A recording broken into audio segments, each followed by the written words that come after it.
Antes de proyectaros las diapositivas del aborto, voy a deciros un par de cosas que no están en el texto explicativo de las diapositivas y alguna anécdota que me han motivado alguna de las cosas que digo en el texto. Estaba yo en Alicante, estaba dando conferencias en una parroquia, una misión que hicimos en Alicante, y yo un día, pues, hablé de la Sábana Santa, que es mi tema favorito, este que he repetido tantas veces por España y por América, pues hablé de la Sábana Santa en el Cine Goya, que estaba detrás de la iglesia. En el Cine Goya, que creo que ha desaparecido. Entonces era un cine muy bueno. Pues, y con ocasión de la conferencia de la Sábana Santa en el Cine Goya, pues me hicieron entrevistas en distintas emisoras de Alicante. Y me estaba haciendo una entrevista de la Sábana Santa en Radio Cadena, en Alicante.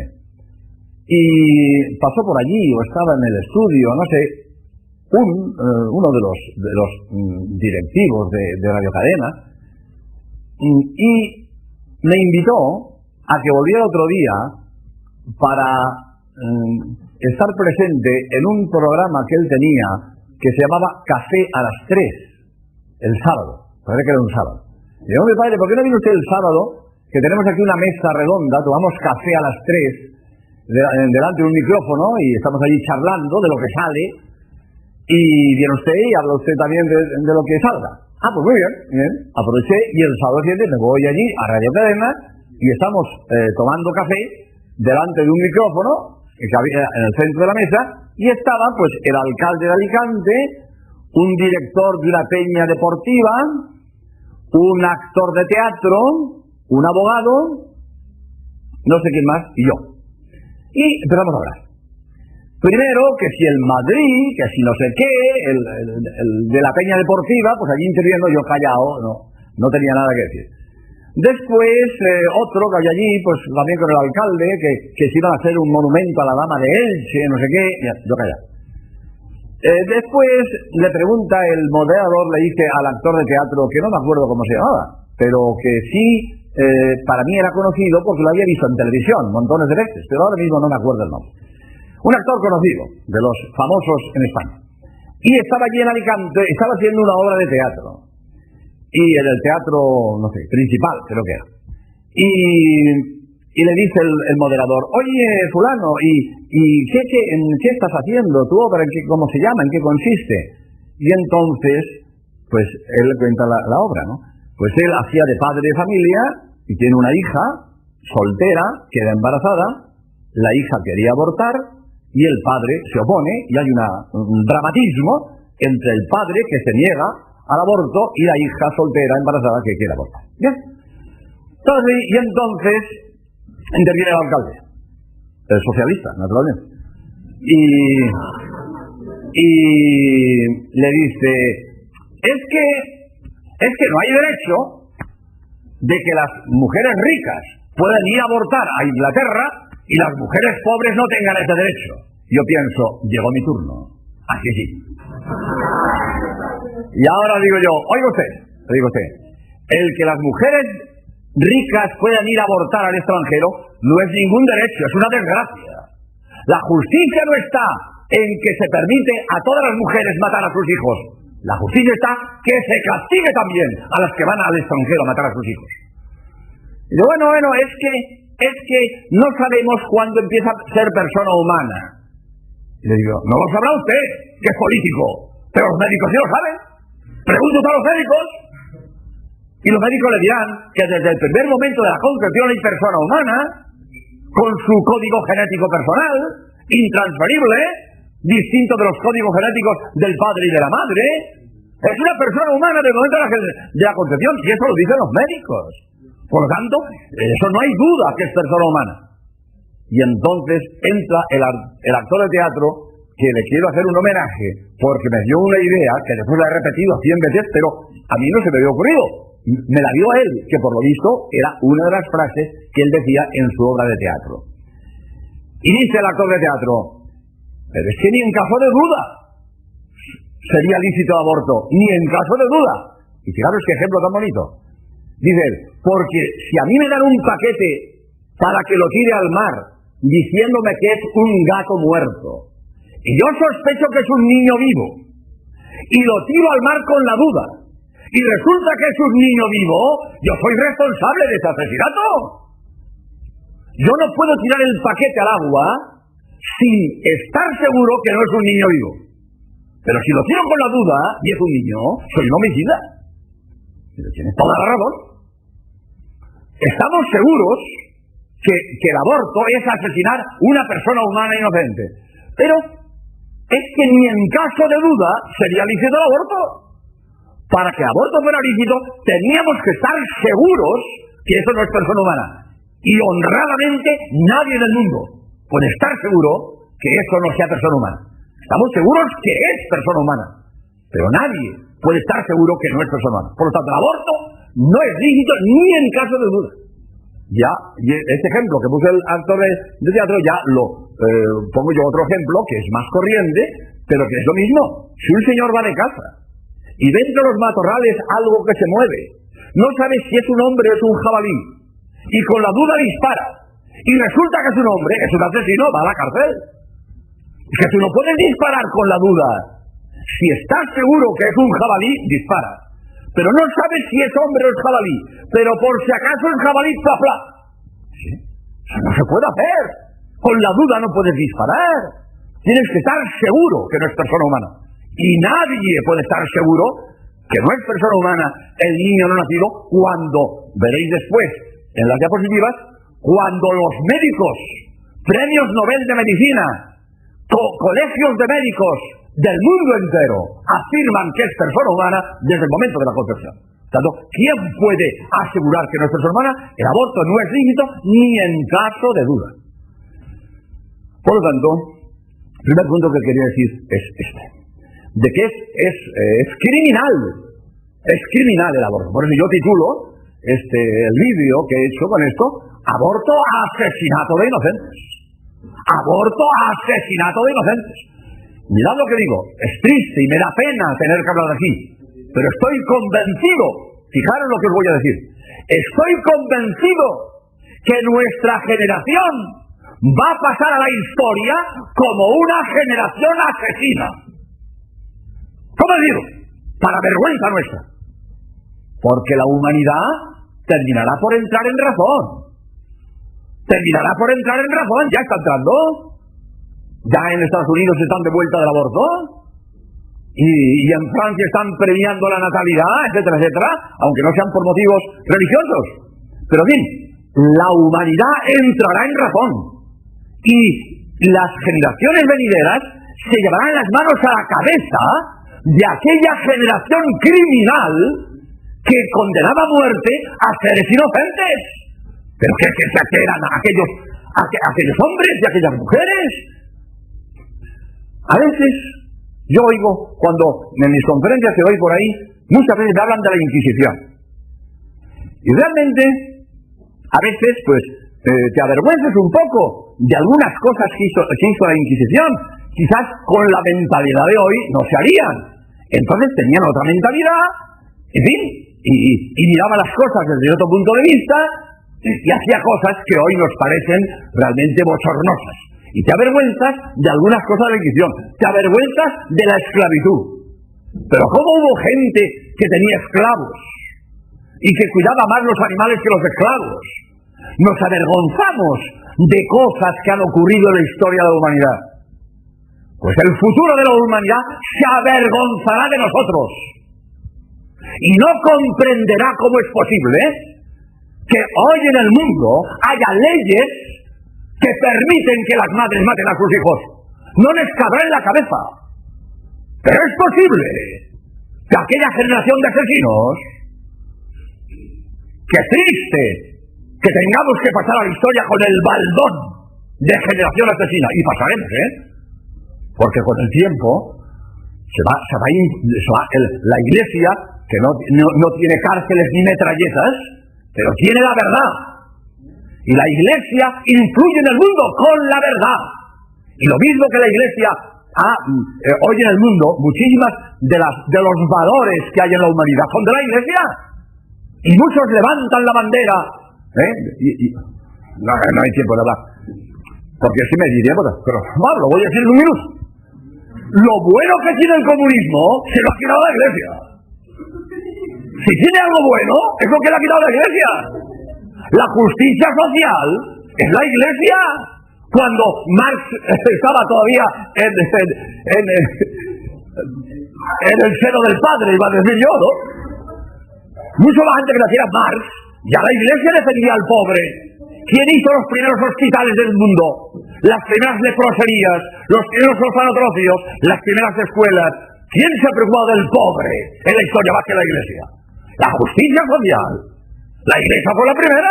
Y ahora vienen ellos, levantan la bandera de la justicia social. Oiga, que esa es nuestra, Esa bandera es nuestra. No venga usted ahora, que usted de ayer. Usted es de ayer. Y la Iglesia lleva 2000 años. Por lo mismo digo, la justicia social, los derechos de la mujer. En fin, no quiero entretenerme. Montones de ideas de la Iglesia Católica hoy están en el mundo.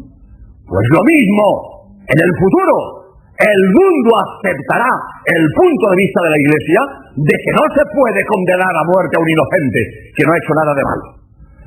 Y hoy en el mundo, para vergüenza del mundo entero, la única que defiende los derechos a vivir del no nacido, la Iglesia. La única. Todos los, en el mundo, vamos, alguna excepción, pero casi en el mundo entero se permite que las madres maten a sus hijos. Y hoy en el mundo, la única que defiende el derecho a vivir del no nacido, la Iglesia Católica. Nuestro Papa, el gran misionero del mundo. ¿Y qué predica el Papa en todo el mundo? Los derechos a vivir del no nacido. Que no se puede matar a un ser inocente. Y lo repite aquí y allá, donde haga falta. Y los obispos en España, sus pastorales contra esas leyes que protegen el aborto. ¿Quién grita? ¿Quién defiende al niño no nacido? La Iglesia. Y la historia del futuro dirá, en aquella generación asesina, la única que defendía los derechos a vivir del niño inocente, la Iglesia Católica. Para honra de la Iglesia y para vergüenza de nuestra generación. Ahora bien, es notable, vamos, si notable no, porque te da rabia, pero es así, la hipocresía de muchos que quitan la pena de muerte para los terroristas asesinos y condenan a muerte a un niño inocente. ¿Pero en qué cabeza cabe? Todos son facilidades para los delincuentes. Proteger a los asesinos. ¿Y al niño que lo defiende? Venga a hacer leyes y disposiciones para proteger a las madres asesinas. En contra del niño que no ha hecho nada malo. Pero, ¿qué gobierno es este que hace leyes para proteger a los asesinos y deja indefensos a las víctimas inocentes? Y esto es justicia. Y estos son derechos humanos. ¿Esto qué es? Esta es la hipocresía que estamos viviendo. Muchos derechos humanos. Fuera pena de muerte, no sé qué, no sé cuántos. Y después permitimos que condenan a muerte a un inocente que no ha hecho nada malo. Voy a contar otra anécdota. Venía yo de Italia. Había estado yo en un congreso científico internacional de sindonología. Total. Había ido yo a Italia a un congreso de la Sábana Santa y volvía yo. Luis del Olmo me había dicho en Protagonistas que al volver de Italia, que me hizo una entrevista al ir al congreso, me dijo, ya al volver, se viene usted otra vez, que haremos otra entrevista. Bueno, llego yo de Italia, vine yo en barco, de Génova a Barcelona, en el Canguro, llego a Barcelona, cojo un taxi en el puerto y le voy a ver a Luis del Olmo para hacer una entrevista sobre el congreso. Y mientras voy por las Ramblas, veo unas pintadas en las paredes y le pregunto al taxista, oiga, ¿qué es esto? ¿Qué es esto? Y me dice, pues que ayer ha habido por aquí una manifestación porque violaron a una chica y apareció muerta. Y hubo una manifestación de jóvenes, iban gritando y pintando por las paredes y en pancartas, contra violación, castración. Y digo, hombre, no está mal, hombre, no está mal. Ese no repite. Ese no repite. Oye, si un hombre no sabe usar bien de los atributos que Dios le ha dado, que se los quiten, que es un peligro para la sociedad. Hombre, para tener pistola hay que ser responsable, ¡Hombre! A un irresponsable no se le da licencia de armas. No puede ser. Sería una solución. En fin, esto que lo cuento en plan anecdótico, porque claro, parece una brutalidad. Esto será una brutalidad, pero más brutalidad es matar a un niño que no ha hecho nada malo. Mucho más brutalidad. Cualquier castigo que se haga al violador es preferible a matar a la víctima inocente. Esto es de sentido común. De manera que, porque un maníaco sexual viola a una chica, solución, matar al niño. ¿Pero el niño qué ha hecho? Para que lo condenemos a muerte, porque ese maníaco sexual ha violado a una chica. Pero es que, dice uno, ¿pero con qué cabeza funcionamos, señor? ¿Pero es posible que hagamos estas cosas? Pues ahí está la calle. Es como, fíjate, como si el gobierno se dedica a hacer leyes para proteger a los asesinos y deja indefensos a las víctimas inocentes. Ahora todo es proteger a la madre. Para evitar peligros a la madre que aborta, todo son disposiciones. Vamos a ayudar a proteger a la madre que aborta. ¿Y al niño quién lo defiende? Pues son leyes, como si el gobierno se dedica a hacer leyes para proteger a los terroristas asesinos y a los ciudadanos indefensos. De eso no se preocupa. Pues sí, nos estamos luciendo, Mirad, yo resido en Cádiz, como he dicho varias veces, y un día apareció en el periódico, en el diario de Cádiz, aparecieron dos noticias yuxtapuestas, lo he dicho mal.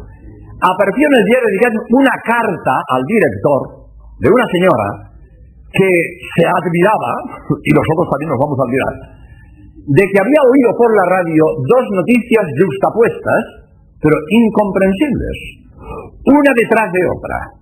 Primera noticia: a petición de los ecologistas se prohíbe cazar pajaritos de no sé qué.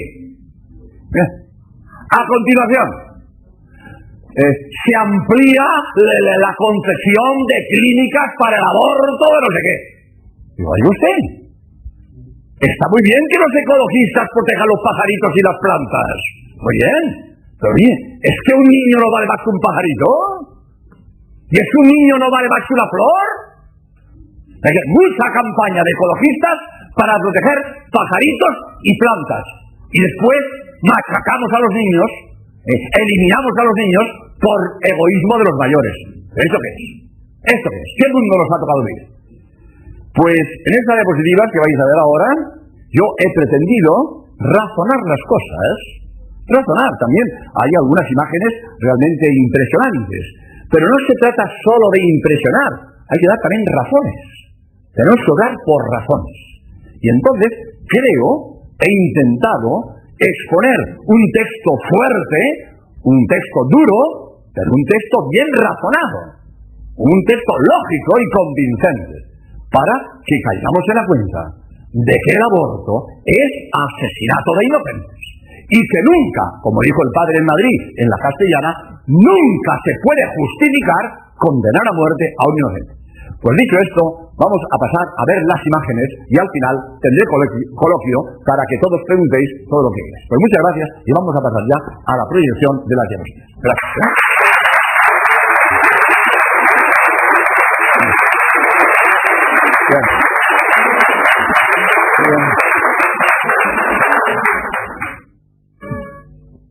El aborto, asesinato de inocentes. El Papa Juan Pablo II, en sus palabras de la misa celebrada en el Paseo de la Castellana de Madrid, ante más de 1 millón de personas, dijo: jamás se puede legitimar el quitar la vida a un inocente. En efecto, Condenar a muerte a un criminal profesional que es un peligro para la sociedad será una cosa discutible. Unos opinan que basta con la cadena perpetua. Otros opinan que de la cárcel se puede escapar. Y por lo tanto, la pena de muerte es el único modo de evitar que haya nuevas víctimas inocentes a quienes la autoridad civil tiene obligación de proteger. Hay razones en pro y razones en contra. Por eso es una cosa opinable. Pero condenar a muerte a un inocente es una monstruosidad tal que nadie puede considerarlo moral, ni católico ni no católico.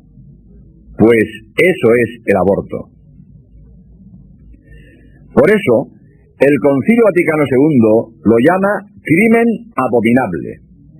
Y la Comisión Permanente de los Obispos Españoles dice que la ley que justifica el aborto es gravemente injusta.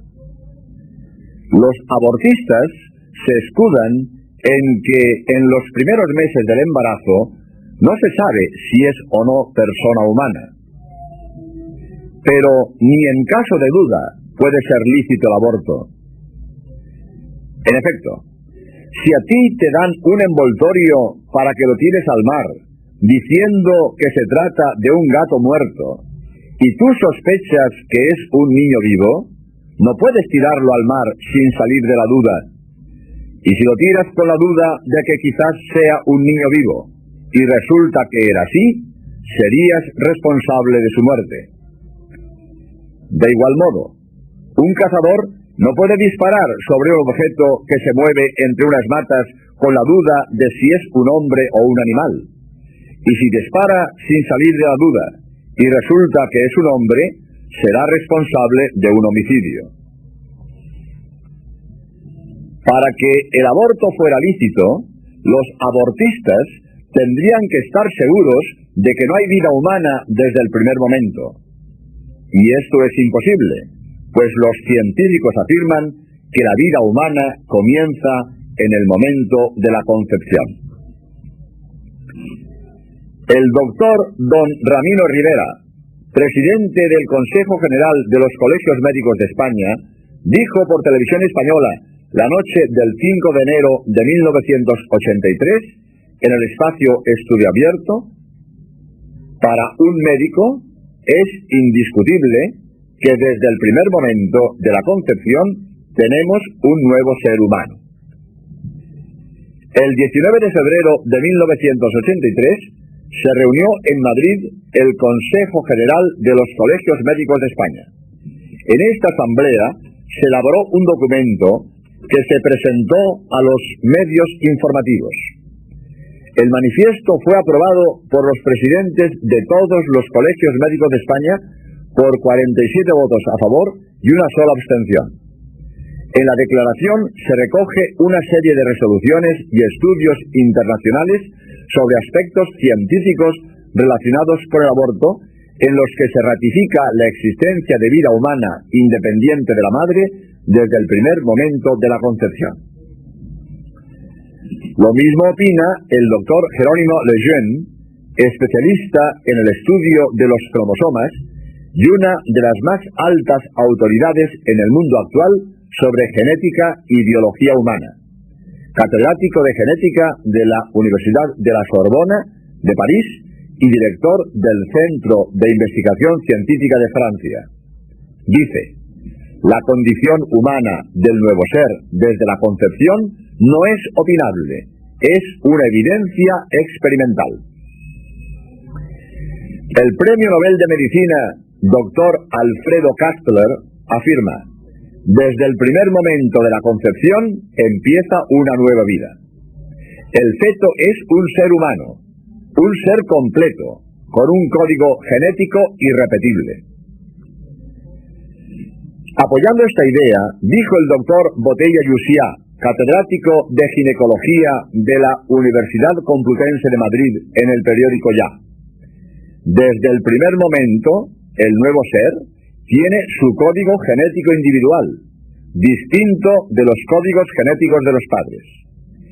En este código genético está programado ya si esa nueva persona va a ser hombre o mujer, alta o baja, rubia o morena, ojos azules o negros, sus enfermedades, su carácter, etc.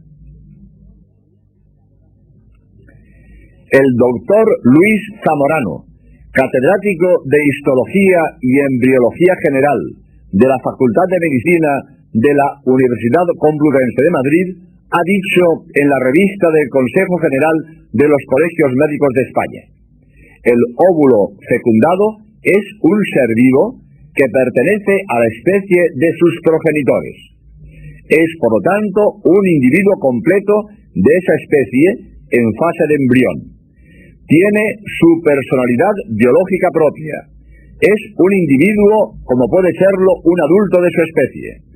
Querer justificar el aborto basándose en que el embrión o el feto no es un ser humano vivo es muestra de incultura, de hipocresía o de cinismo, cuando no de las tres cosas. Esta confirmación científica de que la persona humana se constituye en el momento de la concepción es lo que ha hecho rectificar al doctor Bernard Nathanson, que ha realizado personalmente 5.000 abortos y ha estado al frente de una clínica en Nueva York en la que durante su dirección se han practicado 70.000 abortos, aproximadamente 120 diarios. En una conferencia que ha pronunciado en Canberra, Australia, en febrero de 1981, ha dicho: ahora veo el aborto como un mal, indefendible éticamente a la luz de los conocimientos actuales sobre el niño aún no nacido. Ese mismo doctor Nathanson, que hoy es catedrático de ginecología de la Universidad de Cornell de Nueva York, dijo por televisión española en La Clave el 30 de septiembre de 1983. Hoy sabemos de modo indiscutible que la vida comienza en el momento de la concepción. Y añadió: la ley actual española da pie al aborto libre. Eso es lo que ha pasado en Estados Unidos, que empezamos con una ley similar a la española y hoy el aborto es libre. La diferencia está en que cuando yo practicaba el aborto, no era claro que el aborto fuera un crimen, y hoy es indiscutible que lo es. También dijo el doctor Nathanson: por eso, los argumentos a favor del aborto solo son válidos si sirven para justificar la condena a muerte de un inocente. Dice el doctor Rubio: argumentar que solo cuando llega a su nacimiento o solo cuando adquiere capacidad de viabilidad es ser humano es una absoluta falacia. El ser humano existe con su propia y exclusiva identidad genética desde el primer momento de la concepción.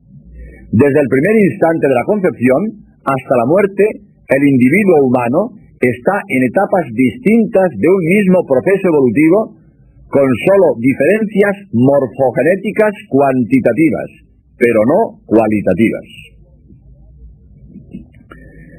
Hay continuidad de naturaleza entre lo que hay en el útero y lo que después nace. Es célula humana desde el primer momento. Tiene los 46 cromosomas característicos de la especie humana. Lo concebido por padres humanos es humano, aunque no puede vivir fuera del seno materno hasta los 6 o 7 meses. Ya a los 3 meses comienza la actividad cerebral. A los 6 meses ya puede ser viable, y a los 2 años podrá hablar, pero siempre en línea humana de desarrollo. Como dice el biólogo padre jesuita Javier Gafo, profesor de la Universidad de Comillas en Madrid, la realidad que se constituye en la concepción es vida humana, ya que los factores genéticos del cigoto son indiscutiblemente humanos. Los factores hereditarios contenidos en los 50.000 genes del cigoto son los característicos de la especie humana.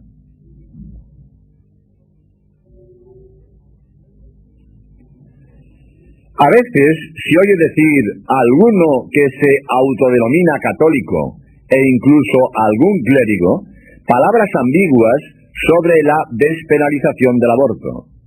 A este respecto es muy acertado lo que dice el periódico Ya de Madrid en un editorial. Los obispos han hablado como obispos de la Iglesia Católica y en materia gravísima de moral, y en un tema en el que la unanimidad del magisterio católico es absoluta. Por consiguiente, nadie que se considere católico puede no compartir la norma recordada por los obispos españoles en materia de aborto. En la Iglesia Católica los maestros son el Papa, los concilios y el episcopado entero con el Papa, y nadie más. La Asamblea General de la Asociación Médica Mundial declaró en Ginebra y confirmó después en Sydney, Australia, como obligación del médico la de velar por la vida humana desde el primer momento de la concepción. Y la ONU, el niño necesita una apropiada protección legal antes y después de nacido. La Organización Mundial de la Salud, en un documento que aprobó en el año 1979, invita a los gobiernos que reconozcan el derecho a la vida desde el momento de la concepción, en que comienza la vida humana. La Declaración del Parlamento Europeo sobre los Derechos del Niño, 1980, dice en su principio primero: el niño que va a nacer debe gozar desde el momento de su concepción de todos los derechos enunciados en la presente declaración. El artículo 15 de la Constitución del Consejo de Europa dice que se promueva la defensa de la vida desde el momento de la concepción. El artículo 3 de la Declaración Universal de los Derechos Humanos dice: todo individuo tiene derecho a la vida. La Real Academia de Doctores de todas las academias de España, en un documento publicado el 25 de abril de 1983, ha estudiado el aborto desde los puntos de vista biológico, jurídico, ético y político, y emite su opinión contraria a la despenalización del aborto. Por lo tanto, es claro que desde el primer momento ese nuevo ser es una persona humana. Está amparada por los derechos humanos. Eliminarlo es eliminar a un hombre, un homicidio. Y un hombre que, además del derecho que él tiene a la vida, lleva en sí el derecho a vivir de toda una cadena de otros posibles seres humanos en el futuro. Entre ellos puede haber genios, artistas, sabios y santos. Esa muerte injusta de un niño inocente puede privar de grandes hombres a la humanidad.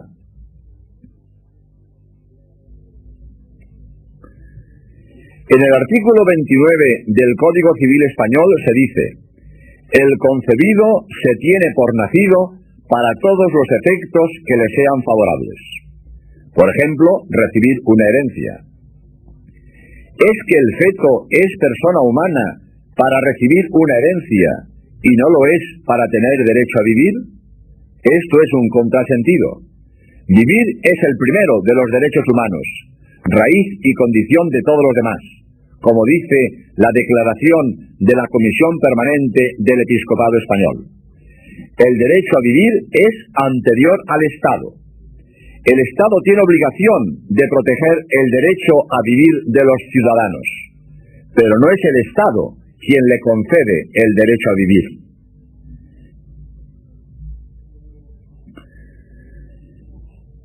Pero, aunque no se sea persona jurídica hasta después de nacer, no hay duda de que se es persona humana desde la concepción, según dicen los médicos que son los que saben de esto.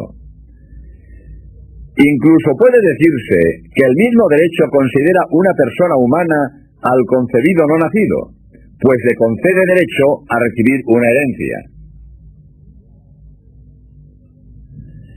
Es paradójico que el niño tenga más derechos, se vea más protegido fuera del claustro materno que en el seno de su madre. ¿Podemos admitir que el cuerpo materno sea para el niño un patíbulo o un pelotón de ejecución? Decir que la mujer puede hacer de su cuerpo lo que quiera es otra falacia. El nuevo ser que una mujer lleva en sus entrañas no es como una verruga que ella puede extirpar sin problema moral.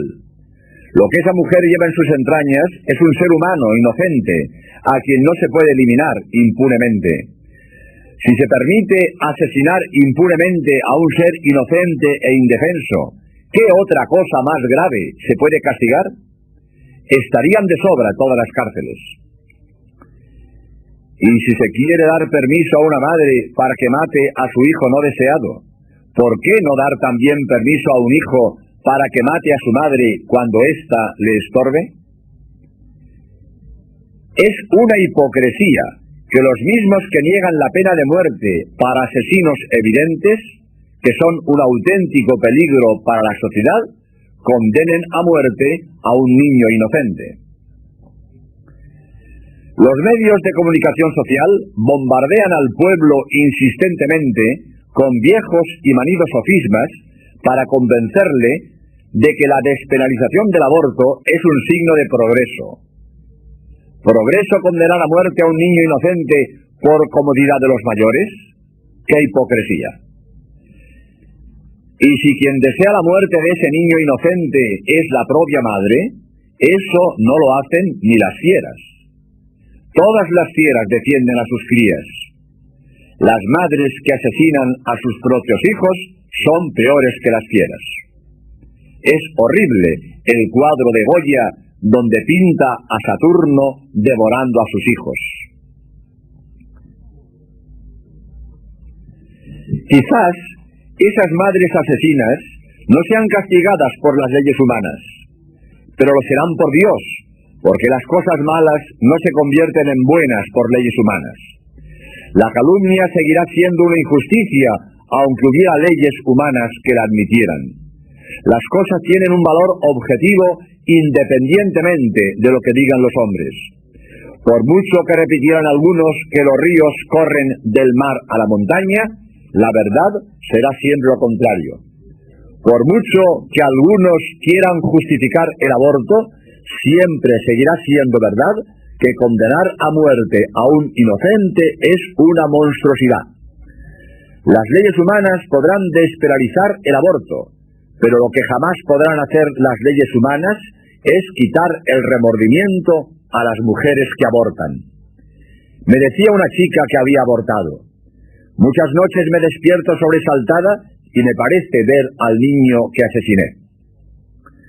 Y un ginecólogo me dijo hace poco que era frecuente que muchas mujeres abortistas terminaran enfermas mentales.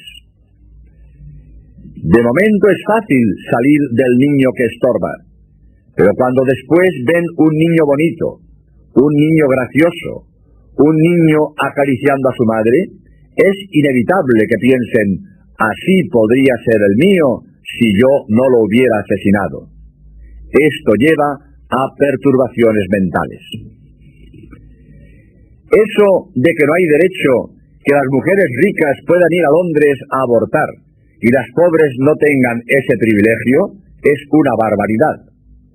El que una madre pueda asesinar a sus hijos no es ningún privilegio, sino una desgracia. La justicia no está en dar facilidades a todas las mujeres para que maten a sus hijos, sino que en todo el mundo se castigue a las madres que asesinan a sus hijos. Y que no se nos diga que la despenalización del aborto no obliga a nadie a abortar. Faltaría más que la ley obligara a las madres a que maten a sus hijos. Es ya una monstruosidad permitir a algunas madres que asesinen a sus hijos. No se trata de imponer a todos los principios religiosos católicos, sino de defender el derecho a la vida de seres humanos inocentes. Derecho a la vida que deben proteger las leyes atendiendo al bien común.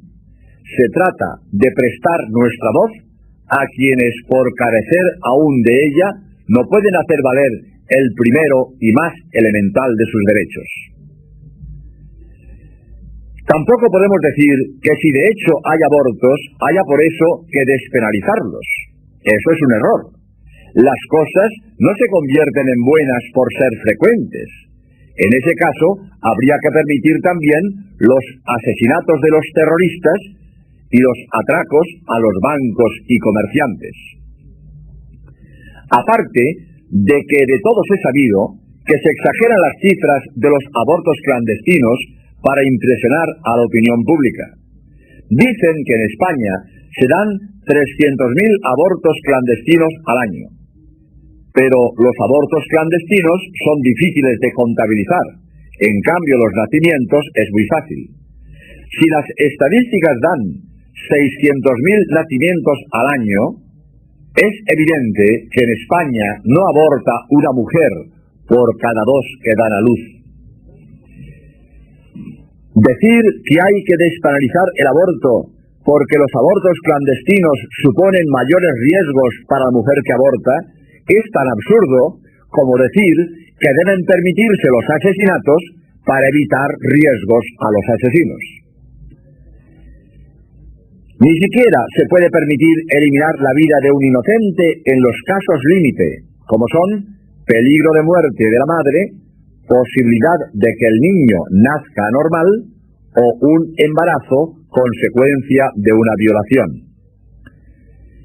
El mismo doctor Rivera, antes citado, en el periódico Ya de Madrid, del 5 de enero de 1983, dice que hoy la técnica médica puede salvar cualquier situación difícil en una mujer embarazada.